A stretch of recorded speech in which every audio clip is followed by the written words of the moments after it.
Hi ಸ್ನೇಹಿತರೆ, welcome to Pulikeshi career academy Vijayapura. ಸ್ನೇಹಿತರೆ, ಈಗಾಗಲೇ ನಾವು ಈ ಸಂಖ್ಯಾಶಾಸ್ತ್ರ ವಿಷಯಕ್ಕೆ ಸಂಬಂಧಪಟ್ಟ ಹಾಗೆ ಸರಾಸರಿಯನ್ನು ನೋಡಿದ್ವಿ, ಬಹುಲಕವನ್ನ ನೋಡಿದ್ವಿ ಮತ್ತು ಮಧ್ಯಾಂಕವನ್ನ ನೋಡಿದ್ವಿ. ಇದು ಸಂಖ್ಯಾಶಾಸ್ತ್ರ ಪ್ರಮುಖವಾಗಿ 6 ಅಂಕದ ಪ್ರಶ್ನೆಗೆ ಬರುವುದರಿಂದ ಇಲ್ಲಿ ಸರಾಸರಿ, ಮಧ್ಯಾಂಕ, ಬಹುಲಕ ಒಂದು ರೀತಿಯಲ್ಲಿ ಕೇಳಿದ್ರೆ ಮತ್ತೆ ಓಜಿವ್ ನಕ್ಷೆ ಅಂತ ಹೇಳಿ ಮತ್ತೆ 3 ಅಂಕದ ಪ್ರಶ್ನೆಯನ್ನ ಕೇಳುವ ಸಾಧ್ಯತೆಗಳು ಹೆಚ್ಚಾಗಿರುವುದರಿಂದ ಒಂದು ಪ್ರಶ್ನೆಯನ್ನು ನಾನು ತಗೊಂಡು ಬಂದಿದ್ದೀನಿ. ಆ ಓಜಿವ್ ನಕ್ಷೆಯಲ್ಲಿ ಕಡಿಮೆ ಇರುವ ಓಜಿವ್ ನಕ್ಷೆ ಮತ್ತು ಅಧಿಕ ಇರುವ ಓಜಿವ್ ನಕ್ಷೆಯತೆ 2 ರೀತಿಯ ಓಜಿವ್ ನಕ್ಷೆಗಳು ಬರ್ತವೆ. ಈ ಒಂದು ಪ್ರಶ್ನೆಯನ್ನು ನಾನು ಇಲ್ಲಿ ಕಡಿಮೆ ಇರುವ ಓಜಿವ್ ನಕ್ಷೆಯನ್ನು ರಚಿಸಿ ಅಂತ ಕೆಳಗೆ ಕೊಟ್ಟಿರ್ತಕ್ಕಂಥ ದತ್ತಾಂಶಗಳಿಗೆ ಕಡಿಮೆ ಇರುವ ಓಜಿವ್ ನಕ್ಷೆಯನ್ನ ರಚಿಸಿ ಅಂತ ಕೇಳಿದ್ದಾರೆ. ಇದನ್ನ ಯಾವ ರೀತಿ ನಾವು ಬಿಡಿಸಬಹುದು ಅಂತಂದ್ರೆ ಒಂದು ಸಿಂಪಲ್ ವೇ ಅನ್ನ ಅಪ್ಲೈ ಮಾಡೋಣ. ಇಲ್ಲಿ 2 ಪ್ರಶ್ನೆಯನ್ನ ಕೊಟ್ಟಿರ್ತಾರೆ. ನಾವು ಈ ಒಂದು ಕಡಿಮೆ ಇರುವ ಓಜಿವನ್ನ ರಚನೆ ಮಾಡಬೇಕಾದ್ರೆ ಈ ಕೊಟ್ಟಿರ್ತಕ್ಕಂತ ಆವೃತ್ತಿ ಏರಿಕೆ ಕ್ರಮದಲ್ಲಿ ಆದ್ರೂ ಇರಬೇಕು, ಇಳಿಕೆ ಕ್ರಮದಲ್ಲಿ ಆದ್ರೂ ಇರಬೇಕು. ಇಲ್ಲದೆ ಹೋದ್ರೆ ಇದನ್ನ ನಾವು ಏರಿಕೆ ಕ್ರಮದಲ್ಲಿ ಪರಿವರ್ತನೆ ಮಾಡ್ಕೊಳ್ಳೋಣ. ಯಾವ ತರನಾಗಿ ಅಂದ್ರೆ ಸಂಚಿತ ಆವೃತ್ತಿಯನ್ನ ಕಂಡು ಹಿಡಿಯುವುದರ ಮುಖಾಂತರ.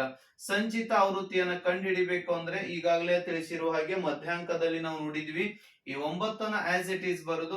ಇದನ್ನ ಕೂಡಿಸ್ತೀವಿ, ಎಷ್ಟಾಯ್ತು? 12 ಆಯ್ತು. 12 ಒಳಗಡೆ 5 ಕೂಡಿಸಿದ್ರೆ 17 ಆಯ್ತು. 17 ಒಳಗಡೆ 3 ಕೂಡಿಸಿದ್ರೆ ಎಷ್ಟಾಗುತ್ತೆ ಅಂತಂದ್ರೆ 20 ಆಯ್ತು. ಹಾಗಾದ್ರೆ 20ರಲ್ಲಿ 1 ಕೂಡಿಸಿದ್ರೆ 21 ಆಯ್ತು. ಸಿಂಪಲ್, ಇಷ್ಟೇ ಸ್ನೇಹಿತರೆ. ನೆಕ್ಸ್ಟ್, ಈ ಓಜಿವ್ ನಕ್ಷೆಯ ಮುಖಾಂತರವಾಗಿ ಇದನ್ನ ರೀಪ್ರೆಸೆಂಟ್ ಮಾಡಬೇಕು ಅಂತಂದ್ರೆ ಇಲ್ಲಿ ನಂಬರ್ ಗಳನ್ನ ತಗೊಂಡಿದ್ವಿ. ಮೇಲ್ಭಾಗದೊಳಗಡೆ ಸ್ಕೇಲ್ ಬರೆಯೋಣ. ಸ್ಕೇಲ್ ಯಾವ ತರನಾಗಿ ತಗೊಂಡಿದ್ವಿ ಅಂದ್ರೆ ಇಲ್ಲಿ ಎಕ್ಸ್ ಅಕ್ಷದಲ್ಲಿ ಏನ್ ಮಾಡಿದ್ವಿ? 1 ಸೆಂಟಿಮೀಟರ್ ಅನ್ನ 3 ಯೂನಿಟ್ ಗಳಾಗಿ ಪರಿವರ್ತನೆ ಮಾಡಿದ್ವಿ. ಇಲ್ಲಿ ನೋಡಿ, 3, 6, 9, 12, 15 3 ಡಿಫರೆನ್ಸ್ ಇರೋದ್ರಿಂದ 1 ಸೆಂಟಿಮೀಟರ್ ಅನ್ನ ನಾವು 3 ಯೂನಿಟ್ ಆಗಿ ಎಕ್ಸ್ ಅಕ್ಷದ ಮೇಲೆ ತಗೊಂಡಿದ್ವಿ. ವಾಯ್ ಅಕ್ಷದ ಮೇಲೆನೂ ಸಹಿತ 1 ಸೆಂಟಿಮೀಟರ್ ಅನ್ನ 3 ಯೂನಿಟ್ ಗಳಾಗಿ ಪರಿವರ್ತನೆ ಮಾಡಿದ್ವಿ. ಇವಾಗ ನಾವು ಬಿಂದುಗಳನ್ನಾಗಿನೂ ಮಾಡ್ಕೋಬಹುದು. ಯಾವ ತರನಾಗಿ ಅಂತಂದ್ರೆ ಈ ಭಾಗವನ್ನ ವರ್ಗಾಂತರ ಅಂತೇಳಿ ತಗೋಬೇಕು. ಈ ಭಾಗವನ್ನ ವರ್ಗಾಂತರ ಅಂತ ತಗೋಬೇಕು. ಈ ಭಾಗವನ್ನ ಏನ್ ಮಾಡ್ಬೇಕು ಅಂತಂದ್ರೆ ಸಂಚಿತ ಆವೃತ್ತಿ. ಈ ಭಾಗ ಏನಿದೆಯಲ್ಲ ವಾಯ್ ಏನಿದೆ ಇದನ್ನ ಸಂಚಿತ ಆವೃತ್ತಿ ಅಂತೇಳಿ ತಗೋಬೇಕು. ಇಲ್ಲಿ 3ಕ್ಕಿಂತ ಕಡಿಮೆ ಅಂತ ಬರೆದಿರ್ತಾರೆ ಅವರು, 6ಕ್ಕಿಂತ ಕಡಿಮೆ ಅಂತ ಬರೆದಿರ್ತಾರೆ, 9ಕ್ಕಿಂತ ಕಡಿಮೆ ಅಂತ ಬರೆದಿರ್ತಾರೆ, 12ಕ್ಕಿಂತ ಕಡಿಮೆ, 15ಕ್ಕಿಂತ ಕಡಿಮೆ ಅಂತ ಬರೆದಿರ್ತಾರೆ. ಇದು ಕಡಿಮೆ ಇರುವ ಓಜಿವ್ ಇರೋದ್ರಿಂದ. ಇವಾಗ ಈ 3 ಮತ್ತು 9 ಇವೆರಡನ್ನ ನೋಡ್ಬೇಕು. ಡಾಟಾಗಳು ಯಾವ ಬರ್ತವೆ ಅಂತಂದ್ರೆ 3, 9 ಆಗಿರುತ್ತೆ ಡಾಟಾ. ಈ ಕಡೆ 3, 9. 3, 9 ಎಲ್ಲಿದೆ? ಎಕ್ಸ್ ಒಳಗಡೆ 3 ಇರಬೇಕು, ವಾಯ್ ಒಳಗಡೆ 9 ಇರಬೇಕು. ಇಲ್ಲಿದೆ, ಇಲ್ಲಿ ಮಾರ್ಕ್ ಮಾಡೋಣ. ನೆಕ್ಸ್ಟ್ 6, 12 ಎಕ್ಸ್ ಒಳಗಡೆ 6, ವಾಯ್ ಒಳಗಡೆ 12 ಇಲ್ಲಿದೆ. ನೆಕ್ಸ್ಟ್ 9, 17 ಇವು ಬಿಂದುಗಳು. ಏನು ಗ್ರಾಫ್ ನಲ್ಲಿ ರೀಪ್ರೆಸೆಂಟ್ ಮಾಡ್ತೀವಲ್ಲ ಆ ಬಿಂದುಗಳು. 9 ಇದೆ, ಇಲ್ಲಿ 17 ಇದೆ, ಇಲ್ಲಿ 9 ಇದೆ, ಇಲ್ಲಿ 17, 15 ಅಂತಂದ್ರೆ ಇಲ್ಲಿ ಬರುತ್ತೆ. ನಿಮ್ಮ ಗ್ರಾಫ್ ನಲ್ಲಿ ಎಕ್ಸಾಕ್ಟ್ ಆಗಿ ಪಾಯಿಂಟ್ ಇರೋದ್ರಿಂದ ಅಲ್ಲಿ ಸಿಗುತ್ತೆ. ನೆಕ್ಸ್ಟ್ 12, 20 ಇಲ್ಲಿ 12 ಇದೆ, ಇಲ್ಲಿ ಮೇಲ್ಭಾಗದೊಳಗಡೆ 19, 21 ಅಂದ್ರೆ ಸ್ವಲ್ಪ ಕೆಳಗಡೆ 21ರ ಕೆಳಭಾಗದೊಳಗಡೆ ಬರ್ತಕ್ಕಂಥದ್ದು 20. ಇನ್ನು ಫೈನಲ್ ಆಗಿ ಇನ್ನ ಒಂದು ಯಾವುದು? 15, 21 ಇದೆ, ಇಲ್ಲಿ 15 ಇದೆ, ಇಲ್ಲೇ ಸ್ವಲ್ಪ ಮೇಲ್ಭಾಗಕ್ಕೆ 1 ಪಾಯಿಂಟ್ ದಲ್ಲಿ ಇದು ಬರುತ್ತೆ. ಇದು ಏನಾಗುತ್ತೆ ಅಂತಂದ್ರೆ ಕಡಿಮೆ ಇರುವ ಓಜಿವ್ ನಕ್ಷೆ ಅಂತ ಹೇಳಿ ಕರಿತೀವಿ ಸ್ನೇಹಿತರೆ. ಇಲ್ಲಿ ನಾವು ಪಾಯಿಂಟ್ಸ್ ಅನ್ನ ಬರೆಯೋಣ. 3, 9 ಇದೆ, 6, 12 ಇದೆ, ನೆಕ್ಸ್ಟ್ 9, 18 ಇದೆ, ನೆಕ್ಸ್ಟ್ 12, 20 ಇದೆ, ನೆಕ್ಸ್ಟ್ 15, 21 ಇದೆ. ಇದು ಕಡಿಮೆ ಇರತಕ್ಕಂತ ಓಜಿವ್ ನಕ್ಷೆ ಅಂತ ಹೇಳಿ ಕರಿತೀವಿ. 3 ಅಂಕದ ಪ್ರಶ್ನೆಯನ್ನ ಎಕ್ಸಾಮ್ಗೆ ಕೇಳ್ತಾರೆ. ಒಂದು ವೇಳೆ ಇಲ್ಲಿ 3ಕ್ಕಿಂತ ಕಡಿಮೆ ಕೊಟ್ಟು ಇದನ್ನು ಸೀರಿಯಲ್ ಏನಾದ್ರೂ ಕೊಟ್ಟಿದ್ರೆ ಸಂಚಿತ ಆವೃತ್ತಿಯನ್ನ ಕಂಡುಹಿಡಿಯೋ ಅವಶ್ಯಕತೆ ಇಲ್ಲ. ಇನ್ನೊಂದು ಪ್ರಶ್ನೆಯನ್ನು ನೋಡೋಣ, ಅಧಿಕ ಇಳುವರಿ ಆಧಾರಿತವಾಗಿ ಯಾವ ರೀತಿ ಕಂಡುಹಿಡಿಬಹುದು ಅನ್ನೋದನ್ನು.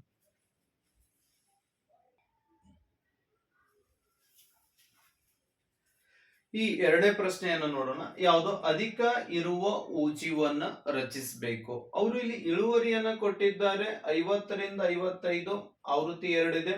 ನೆಕ್ಸ್ಟ್ 55ರಿಂದ 60 8 ಇದೆ, 60ರಿಂದ 65 12 ಇದೆ, 65ರಿಂದ 70 24 ಇದೆ, 70ರಿಂದ 75 38 ಇದೆ, 75ರಿಂದ 80 16 ಇದೆ. ಇದನ್ನು ಸಹಿತ ಏರಿಕೆ ಕ್ರಮ ಅಥವಾ ಇಳಿಕೆ ಕ್ರಮದಲ್ಲಿಲ್ಲ. ಅದನ್ನ ಅಧಿಕ ಇಳುವರಿ ಕೊಟ್ಟಾಗ ನಾವೇನ್ ಮಾಡ್ಬೇಕು ಅಂದ್ರೆ ಸಂಚಿತ ಆವೃತ್ತಿಯನ್ನ ಫೈಂಡ್ ಔಟ್ ಮಾಡಬೇಕು. ಸಂಚಿತ ಆವೃತ್ತಿ ಅಧಿಕ ಇಳುವರಿಯಲ್ಲಿ ಹೆಂಗ್ ಫೈಂಡ್ ಔಟ್ ಮಾಡಬೇಕು ಅಂತಂದ್ರೆ ಈ ಎಲ್ಲಾ ಸಂಖ್ಯೆಗಳನ್ನ ಕೂಡಿಸಬೇಕು. ಕೂಡಿಸಿದಾಗ ಬರ್ತಕ್ಕಂತ ಉತ್ತರ ಏನಾಗಿರುತ್ತೆ, ಈಗ ಇವೆಲ್ಲಾ ಸಂಖ್ಯೆಗಳನ್ನ ಕೂಡಿಸಿದಾಗ ಎಷ್ಟು ಬರುತ್ತೆ ಅಂದ್ರೆ 100 ಬರುತ್ತೆ. ಆ 100ನ್ನ ಇಲ್ಲಿ ಮೇಲ್ಭಾಗದಲ್ಲಿ ನಾವು ಇಟ್ಕೋಬೇಕು. ಈ 100ನ್ನ ಮೇಲ್ಭಾಗದಲ್ಲಿ ಇಟ್ಕೊಂಡಾಗ 100 ಒಳಗಡೆ 2ಅನ್ನ ಮೈನಸ್ ಮಾಡಿದಾಗ ಇಲ್ಲಿ ಏನ್ ಬರುತ್ತೆ, 98 ಬರುತ್ತೆ. ಕಡಿಮೆ ಇಳುವರಿಯಲ್ಲಿ ನಾವೇನ್ ಮಾಡ್ತಾ ಇದೀವಿ, ಪ್ಲಸ್ ಮಾಡ್ತಾ ಇದೀವಿ. ಇಲ್ಲಿ ಸಂಖ್ಯೆ ಇಲ್ಲಿ ಬರ್ಕೊಂಡು ಪ್ಲಸ್ ಮಾಡ್ತಾ ಹೋಗ್ತಾ ಇದೀವಿ. ಅಧಿಕ ಇಳುವರಿಯಲ್ಲಿ ನಾವೇನ್ ಮಾಡ್ಬೇಕು, ಮೈನಸ್ ಮಾಡ್ತಾ ಹೋಗ್ಬೇಕು. ಯಾವಾಗ 98 ಒಳಗಡೆ 8ಅನ್ನ ನೀವು ಮೈನಸ್ ಮಾಡಿದ್ರೆ 90 ಉಳಿಯುತ್ತೆ. ಹಾಗಾದ್ರೆ 90 ಒಳಗಡೆ 12ಅನ್ನ ಮೈನಸ್ ಮಾಡಿದ್ರೆ 90 ಒಳಗಡೆ 12 ಮೈನಸ್ ಮಾಡಿದ್ರೆ 78 ಉಳಿಯುತ್ತೆ. ಈ 78 ಒಳಗಡೆ 24ಅನ್ನ ಮೈನಸ್ ಮಾಡಿದ್ರೆ 54 ಉಳಿತು. 54 ಒಳಗಡೆ 38ಅನ್ನ ಮೈನಸ್ ಮಾಡಿದ್ರೆ 16 ಉಳಿತು. ನೆಕ್ಸ್ಟ್ 16 ಹೋದ್ರೆ 0 ಇರುತ್ತೆ, ಕೆಳಗಡೆ ಆಪ್ಷನ್ಸ್ ಇಲ್ಲ. ಇಲ್ಲಿ ಇಷ್ಟೇ ಇದು ಕೊಟ್ಟಿದ್ದಾರೆ. ಇದರ ಸಹಾಯದಿಂದ ನಾವೇನ್ ಮಾಡಬಹುದು, ಓಜಿವನ್ನ ರಚನೆ ಮಾಡಬಹುದು. ನಾನು ಆಲ್ರೆಡಿ ಗ್ರಾಫ್ ಅನ್ನ ಬರೆದಿದ್ದೀನಿ. ವರ್ಗಾಂತರ ಪ್ರಾರಂಭ ಇಲ್ಲಿಂದ 50ರಿಂದ ಸ್ಟಾರ್ಟ್ ಆಗಿದೆ. ನಾವು ಅಲ್ಲಿಂದ ಇವುಗಳನ್ನ ಬರ್ಕೊಂಡು ಹೋಗ್ಬೇಕು. ನೆಕ್ಸ್ಟ್ ಇಲ್ಲಿ ನಾವೇನ್ ಮಾಡ್ಬೇಕು ಅಂದ್ರೆ ಇಲ್ಲಿ ಗ್ಯಾಪ್ ಅನ್ನ ನೋಡ್ಕೋಬೇಕು. ನೋಡಿ ಆಧಾರಿತವಾಗಿ ಏನು ಸಂಚಿತ ಆವೃತ್ತಿಯನ್ನ ಇಲ್ಲಿ ಬರ್ಕೋತೀವಿ. ನಿಮ್ ಬೇಕಾದ್ರೆ ಇನ್ನೂ ಒಂದು ಟೇಬಲ್ ಅನ್ನ ನೀವು ಇಲ್ಲಿ ತಕ್ಕೋಬಹುದು ಸ್ನೇಹಿತರೆ. ಯಾವುದು ಅಂದ್ರೆ ಬಿಂದುಗಳು ಅಂತ ಹೇಳಿ ಕರಿತೀವಿ. ಈ ನಾವೇನು ಎಕ್ಸ್ ಅಕ್ಷ ಮತ್ತು ವಾಯ್ ಅಕ್ಷದ ಮೇಲೆ ಬಿಂದುಗಳನ್ನ ತಗೋತೀವಿ. ಆ ಎಕ್ಸ್ ಮತ್ತು ವೈ, ಎಕ್ಸ್ ಅಲ್ಲಿ ಯಾವ್ದಿದೆ, ಈ ಕಡೆ 50 ಇದೆ, 57, ವೈ ಅಲ್ಲಿ 100 ಇದೆ, 100. ನೆಕ್ಸ್ಟ್ ಈ ಕಡೆ 55 ಇದೆ, ವೈ ಅಲ್ಲಿ 98 ಇದೆ. ಈ ಕಡೆ 60 ಇದೆ, ಈ ಕಡೆ ಎಷ್ಟು 90 ಇದೆ. ನೆಕ್ಸ್ಟ್ ಈ ಕಡೆ 65 ಇದೆ, ಇಲ್ಲಿ 78 ಬಿಂದು ಇದೆ. ನೆಕ್ಸ್ಟ್ 70 ಇದೆ, ಈ ಕಡೆ 54 ಇದೆ. ನೆಕ್ಸ್ಟ್ ಇಲ್ಲಿ 75 ಇದೆ, ಇಲ್ಲಿ 16 ಇದೆ. ಇವು ನಾವು ಗುರುತಿಸಬೇಕಾಗಿರ್ತಕ್ಕಂತ ಬಿಂದುಗಳು ಅಂತ ಹೇಳಿ ಕರಿತೀವಿ ಸ್ನೇಹಿತರೆ.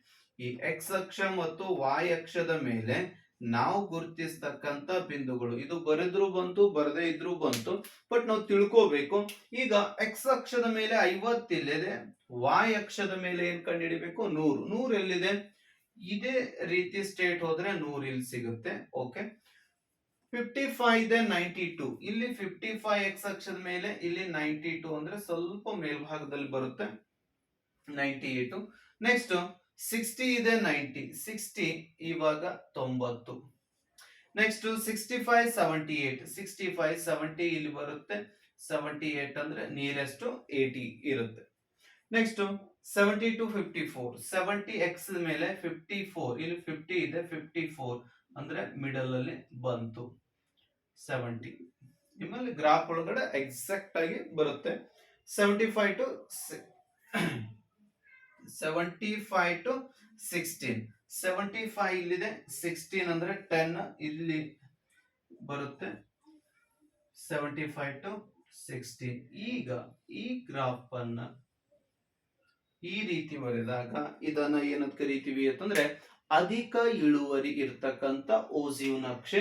ಈಗ ನಮ್ಗೆ ಏನಾದ್ರೂ ಬೇಕು ಅಂದ್ರೆ ಡಾಟಾಗಳನ್ನ ಇಲ್ಲಿ ಬರಿಬಹುದು ಸ್ನೇಹಿತರೆ. 50ನ್ನ 100, 55 ಇಲ್ಲೇನು ಬರ್ದಿದ್ವಿ 98, ನೆಕ್ಸ್ಟ್ 60 90, 65 78, 70 54 75 16 ಇದು ಅಧಿಕ ಇಳುವರಿಯ ಓಜಿವ್ ನಕ್ಷೆ. ಸಂಖ್ಯಾಶಾಸ್ತ್ರದಲ್ಲಿ ಸಿಂಪಲ್ ಆಗಿರ್ತಕ್ಕಂಥ ಈ 6 ಅಂಕದ ಪ್ರಶ್ನೆಗಳು 3 ಅಂಕ ಕೇಳಬಹುದು ಅಥವಾ 2 3 1 ಅಂಕದ ಪ್ರಶ್ನೆ ಕೇಳಬಹುದು. ಕಾಮನ್ ಆಗಿ ಇಷ್ಟು ಏನಾಗುತ್ತೆ ಅಂತಂದ್ರೆ ನಮ್ಮ ಎಕ್ಸಾಮ್ಗೆ ಅನುಕೂಲ ಆಗುತ್ತೆ. ಎಲ್ಲರೂ ಎಕ್ಸಾಮ್ ಅನ್ನ ಚೆನ್ನಾಗಿ ಬರೀರಿ ಅಂತ ಹೇಳ್ತಾ ಎಲ್ಲರಿಗೂ ಆಲ್ ದಿ ಬೆಸ್ಟ್.